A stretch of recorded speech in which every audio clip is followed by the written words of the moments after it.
nice to meet you. You can stand here. Okay. Hello. Thank you. You can stand here. Okay. Hey, thank you. Hi. So you can stand here. Yeah. Yeah. Okay. Sorry. Hello. Nice to meet you. You can stand here. Yes. Hello. Nice to meet you. Yeah. Hello. Nice to meet you. Thank you. Okay.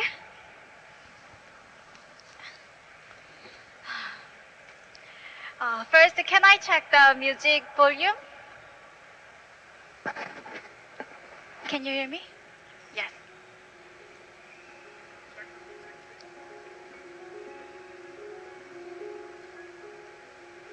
Thank you. Okay. Yeah. Are you ready? Yeah. I am. Music first.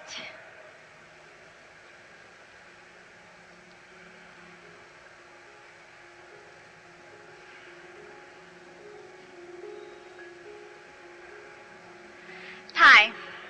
Hello, judges. There has never been a better time in history to drink coffee. Farmers, roasters, and baristas are now connected and collaborating to create higher quality coffee than ever before. That's how I found that carbohydrates in coffee are very important for taste balance.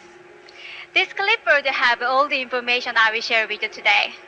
Hold on to it and feel free to use it as reference. Thank you.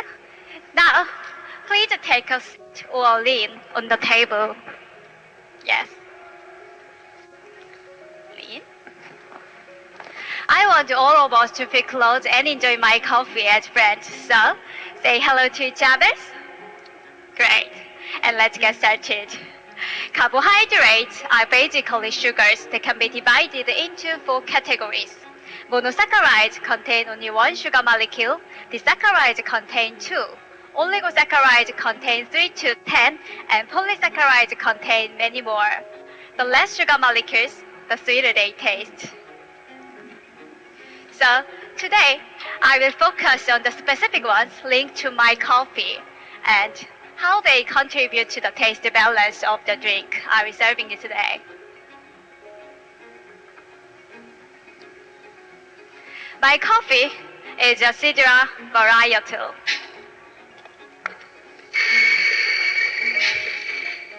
Which is a cross between Red Boba and Typica.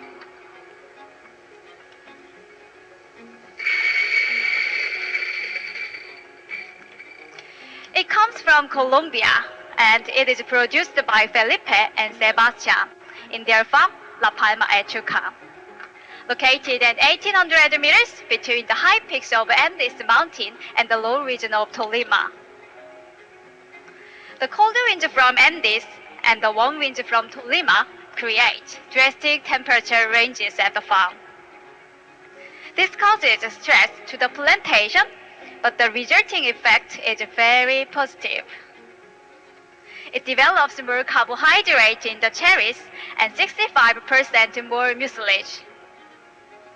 This makes my coffee taste sweeter and have a more complex cup profile.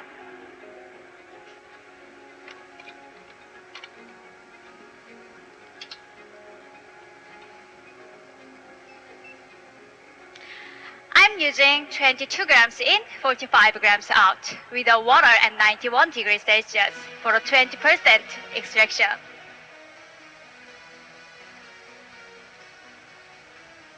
I will use this same recipe for all my drinks because this is where I found the best taste balance.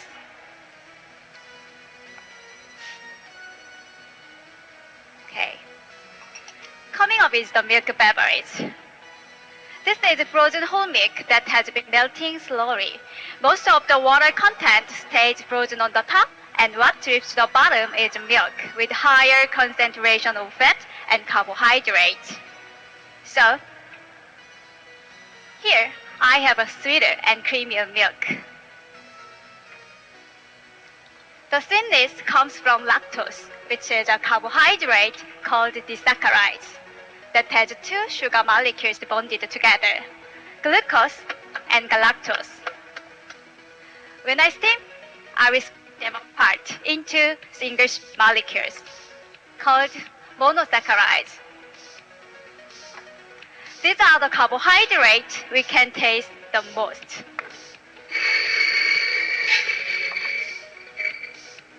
Glucose provides a thinness, and galactose contributes to the body.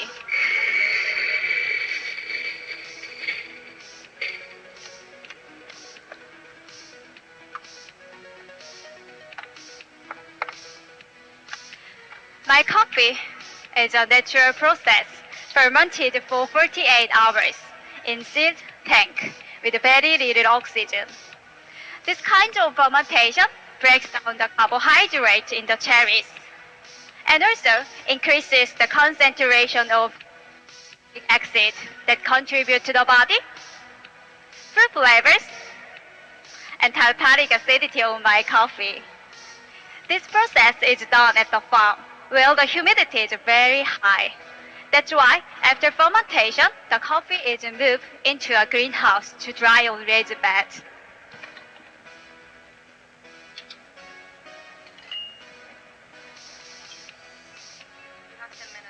Inside the greenhouse, the humidity is controlled using biochar and fats.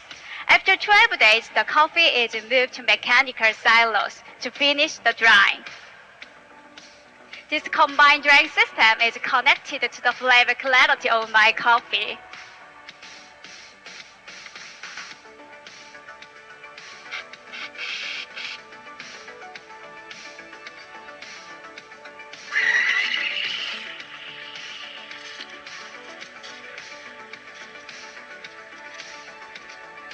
So there I'm is a steaming to 50 degrees Celsius for optimal sweetness.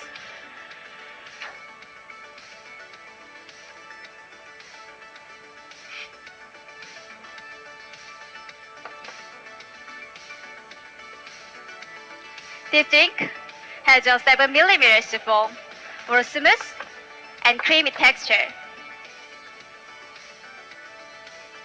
It has a 1:3 ratio to balance the milk with my espresso. So, tasting notes: caramelized almond, white chocolate, and dried cranberries.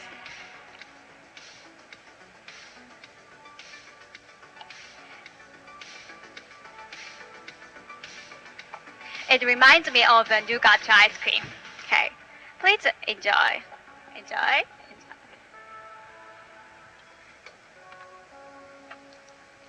By freezing and melting the milk, I change the carbohydrate content from 5% to 11%.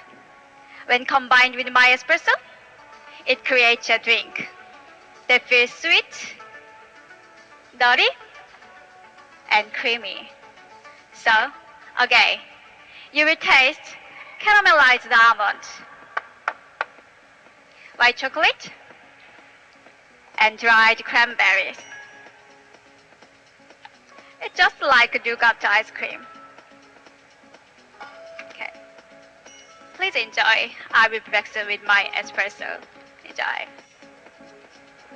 So Joo Yeon from South Korea, she did amazing routine introduction, highly scientific. So we have a coach of Joo Yeon, Federico Bolaños from El Salvador. Yes, I am really proud of what she's doing right now, and she's doing a presentation focused on the carbohydrates that influence the taste of her coffee. So it's really interesting. She mentioned in the milk beverage that the lactose is actually affecting to the body of the coffee. Absolutely, the lactose is one of the things that mostly influences that, and also the sweetness. So what she did is a higher concentration of the carbohydrates in coffee, which is that lactose. Are you ready? Yeah. Polysaccharides and sucrose are the two main carbohydrates in green coffee. Both are converted into compounds that contribute to the taste of my coffee. However, upon roasting, most of the sucrose decreases to about 1%. Polysaccharides are more stable and end up being 40%. To develop the sensory properties of my coffee, I control the roast with decreasing rate of rise.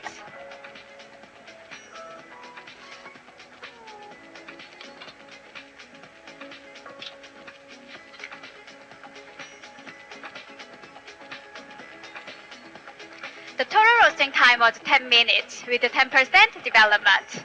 This roast profile reduces both carbohydrate loss and organic acid degradation.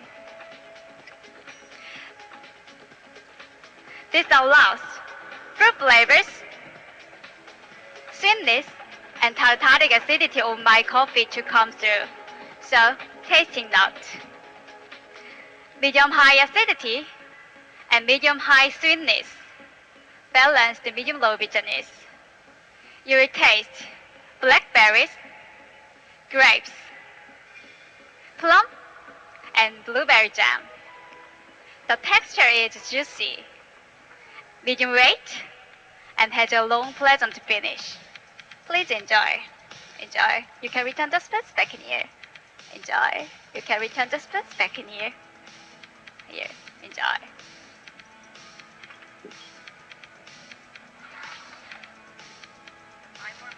Okay.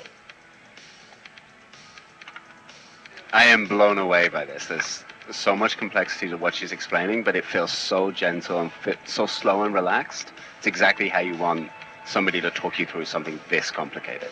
Definitely this is highly associated with the science, but at the same time doesn't feel like I'm learning or studying or, this kind of presentation always tend to be like really complicated one. And also like very creative use of a table setup. Actually, judges are not sitting on the chairs but on a table. It's super creative. Okay, judges, please come and join me over here at the edge of the table.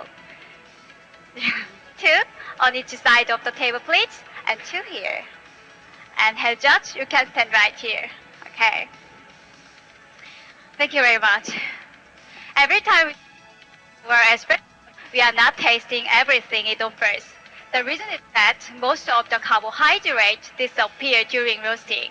The only exception are polysaccharides, but we are not tasting them because they cannot be extracted by brewing and stay in the ground coffee. So, I used subcritical technology to extract the polysaccharides from my coffee. I used 25 grams espresso pulp from my coffee and 700 grams water. Then applied 2,000 pounds of pressure with a temperature of 180 degrees Celsius for 5 minutes. Next, we remove the coffee and freeze dry the liquid. However, we cannot feel the taste of polysaccharides even after it has been extracted. Please grab the spoon in front of you and try it. You will not taste anything. Okay. To be able to taste these polysaccharides, I used malt and enzymes to break it down into disaccharides. I mixed 4 grams polysaccharides with a 1 grams malt and 20 grams water. I waited for 6 hours and then filtered the liquid. This increased the glucose content 35 times. I have the liquid ready right here, and it is the ingredient of my signature drink. It is a very, very special because it captures polysaccharide sweetness that have exposed before. I will use 20 grams. The second ingredient is starch. I chose it because starch is an oligosaccharide, which is a carbohydrate that was completely lost during roasting. It will improve the texture of the drink. I'm adding 4 grams. The third ingredient is monosaccharides. It is a blackberry reduction that was simmered for 2 hours, but in this drink, it tastes like black cherries. This adds 30 times more fructose, and it will provide the balance. I'm adding 12 grams. The last and the most important ingredient is espresso. I cool them down to highlight the acidity and open up the flavors. Okay. This drink is really exciting because I reincorporated the carbohydrates that disappear during roasting. And also, it reveals the polysaccharide sweetness that couldn't be extracted before. This sweetness feels like a sugar cane. In this drink, you will enjoy a medium body with a soft, velvety texture. You will taste black cherries with a slight winey sensation from the grapes and fruit flavors of my espresso. It reminds me of a delicious sangria.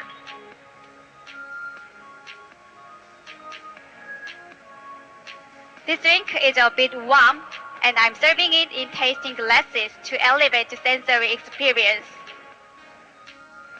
But before you taste it, okay, let's celebrate this amazing coffee. So, please lift your glasses and let's toast together. Cheers! Finally finished. Now, enjoy. Thank you very much. Time.